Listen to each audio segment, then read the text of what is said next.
Welcome back to Made to Last. My name is Stephanie Carter. This is my husband, Bryan Carter, and we do this weekly talk and just a time for us to come together and just share about our marriage, family, and just life. So today we're talking about the the schedule.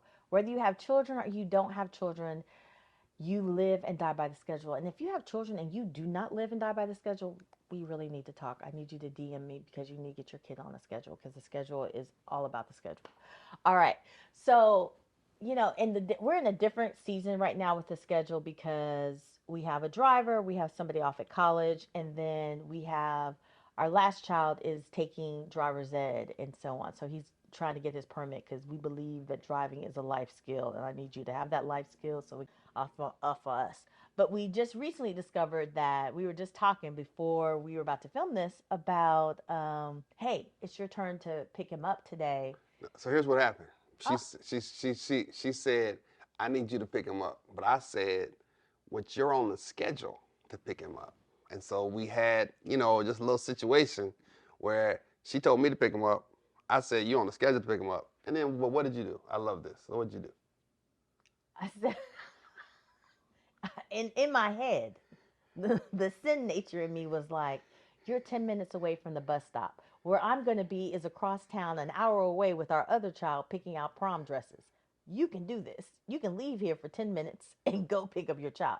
But the love of Jesus in me said, all right, well, let me make things work. I'm on the schedule, so let me come up with some other plan to make it work. But inside of me, I still was like, You ain't doing nothing, right? I mean, that's that's the immediate thought. But I was like, listen, I already had a commitment to some meetings that I'd already scheduled that I had moved from the day before because yesterday I had to go to Austin unexpectedly. So she took my schedule to take our son, and so to the today, 6 a.m. practice, yeah, y'all. yeah, So that means I had to get up at 5, what take I him to do practice that, at 6 a.m., then go work out at 7. yeah. Y'all gotta work together, like, cause Yeah. she could have said to me, no, you pick them up. You do it. But I had stuff I had to do, right? I had already committed to. So she said, let me figure out, let me see if I can get somebody to help me out. Her mom actually to help us make this happen. I'm just saying, listen, this happens every single day, right? The when we're at our worst, we're not flexible, right? When we're at our worst, it's like, listen, I don't care, you ain't doing nothing else, you can figure it out, right? And you dump it on the person. And so sometimes we do that out of, I don't know, Selfishness. selfishness, or we do it out of just insensitivity, right? Not even thinking about Mm-hmm. another person's. Like, I can still move myself if I had to. If it was a deep need, I could make it happen. Mm-hmm. But all I'm saying is that we've had to learn that you got to work through that stuff, right? You can't be the person that always puts it on somebody else. That fails every single time, right? You don't want to be that person where you just figure it out. Man, that it just never works, right? It creates resentment, it creates frustration, right? Mm-hmm. Because somebody in the family is typically the one that's gonna be the one to do it anyway, right? Right. But what you're looking for is let's figure out how we can make this work together, right? But I think it goes back to what we really emphasize to couples is you have to have a talk time. So during our talk time on Sunday, we go through the That's schedule. right. We know who's picking up, who's this. But earlier today, I kind of was like, oh, I don't have to teach tonight. So that gives me I have 5 hours that hopefully it doesn't take us 5 hours to go pick this prom dress so I can just get this out the way and be done with it. And then my Friday can be freed up. But then because I'm making this last minute decision, Right. it affects him. So it's kind of like, hey, I'm gonna go do prom dressing with Kennedy today, but can you pick the boy up? And now that you're like, that's the biggest of your problems. I mean, that's just what we had today. But the main thing of it is we avoid a lot of things because we talk ahead of time. We talk ahead of But time. that's not always the case. When we first got married, and I'm in ministry, so I've got a lot. My schedule stays full. It just stays full. But what I wasn't doing is telling her about stuff. He sure wasn't. And so, man, it'd be Thursday, and I'd be like, "Hey, tomorrow we gotta go to a banquet. You're gonna need the outfit. You're gonna need to go to this thing." And then she like, "I don't have no hair for. I don't have no clothes. I don't have no. Listen, you gotta. You." And so we'd have all this arguments happening.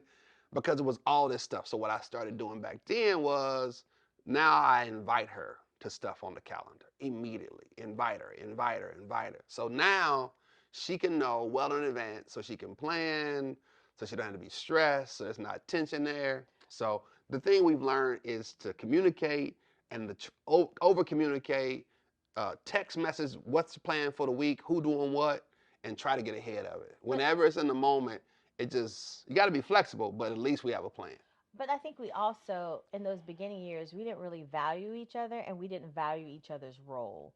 And I remember as our kids were really young, you were in seminary and you were pastoring and so on, and I felt very like you didn't see me and you would be like, "Listen, the baby, whoever would wake up in the middle of the night and so on, he'd be like, "Hey, I got to preach in the morning. So that's on you. You got to get up." Yeah, my shift was Monday, Wednesday, Friday. I wasn't doing Saturday nights because I had to preach the next day. Oh my gosh. That was But my shift. anyway, it would always be, even if it, no matter what it was, My shift. no matter, he's saying his shift, he had designated days, but I don't care what it was. I don't remember shifts. I just remember him saying, "Hey, I have to go to work tomorrow. Hey, I have to preach tomorrow. Hey, I have this tomorrow. I have a luncheon tomorrow. And you need to get up because you're here," and so on. And so I kept feeling like, oh, really now? And also, just it would just be little things like your responsibility. These your kids. This your responsibility. So when I come home, because I've been working and you've been at home, this your responsibility. This this house, this you, and the work is me. And I kept like, no, this house is us. These kids are us. And I think once he kind of saw it, it was like he would come home and he would play with the girls for like a little bit, and then he'd go to his office. And I was like, no, you can't do that. You have to be actively engaged with them. You have to do more than just pat them on the head and tickle them a little bit and throw them up in the air. You have to be actively engaged with them. Because I remember that time that she was kicking you. One of our kids was kicking you. I think it was Caitlin. And I said, "Hey, she's kicking you." And he's like, "No, we just playing." I was like, "No, Playing she's that. serious. She's serious with that kick." I said, "She doesn't do that with me." And he's like, "Well, this is how we play." And I was like, "No, this is." I said, you have to do more than interact with her and engage with her than and then what you're doing. So I think that goes into it as well. Just making sure that you see each other in each other's roles and you don't devalue each other. Like my job is not bigger than your job, and so on. That makes But sense. right, but I don't. No, you know No, I'm not disagreeing. Here's what I'm saying. I'm saying that, but here I think we got to also have perspective too, right? mm-hmm. If if two people have two demanding jobs, right, or if Right. one person's home and one's working, I think I don't know how. I think it just takes a lot of collaboration to work through that And I,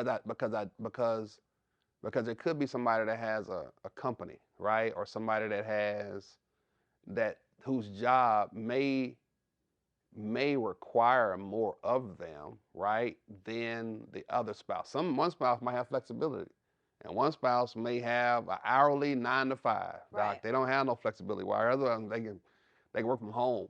So, I mean, right, I do agree, but I'm just saying I don't. I think that's where you got to collaborate because I do think that every relationship, every season is Right. going to be different, and so if a couple can't agree to say, hey, in this season, I'm gonna do this, or in this season, I'm gonna do that, right? I think you got to find the what works for the home. Yes, I completely agree with that. Um I I'm not saying that you just bow down to that stay-at-home mom or just this that. All I'm saying is just see me in my role. If your Mm-hmm. job is demanding, I know your job is demanding, but I Mm-hmm. also need you to respect the fact that my job is, my job Without a as doubt. an educator, or Yep. if I'm a nurse and Yep. you're a surgeon and you travel all across the world, I just need you to see me too. Yep. That's Yep. all I'm saying. Yep. Yep. Yep. Yep. We have to work together. Mhm. I mean, we have to work together. We go fail, right? As I did early on, we go win in other seasons of our lives, but we've got to figure out how to work together, right? Whether one person delivers for Amazon and got 60-hour shifts, 70-hour shifts, trying to earn extra to help the family get to where they go, right? Or whether somebody's at home shifting, we got to work together. Yeah. It's never going to be 50-50, but you got to figure out what works for your house, right? You got to figure out what. But here's the thing: not just for your family, but for your season. Yeah, that's key. I mean, for your season, the baby is not going to be an infant forever, right? But for those first 6 months, let's try some shifts here to try to get us through this thing, right? At some point, we can figure something else out. Maybe we'll have a little. If you make an extra, can we get a sitter? I remember a season when we had a sitter on a Friday night and we didn't even go on a date. The sitter stayed in the living room and we went to our bedroom. I was like, you can do that? So I don't care what you do, but here's what I know: it can be stressful, Mm-hmm. it can be demanding, it can be challenging. But to build your family, to build into your marriage, you have to schedule it. You got to make time for it, You and have to be and you intentional. be intentional, be Yeah. flexible, but just keep working together, y'all. So I want to encourage y'all. Y'all stay with it, right? We Mm-hmm. haven't always gotten it right. We've had our struggles through those things, but just stay with it. As somebody said, the days are long, but the years are short. So stay the course. Thank y'all for watching Made to Last. Like, share, comment. We appreciate you. Until the next time, thanks again for watching Made to Last.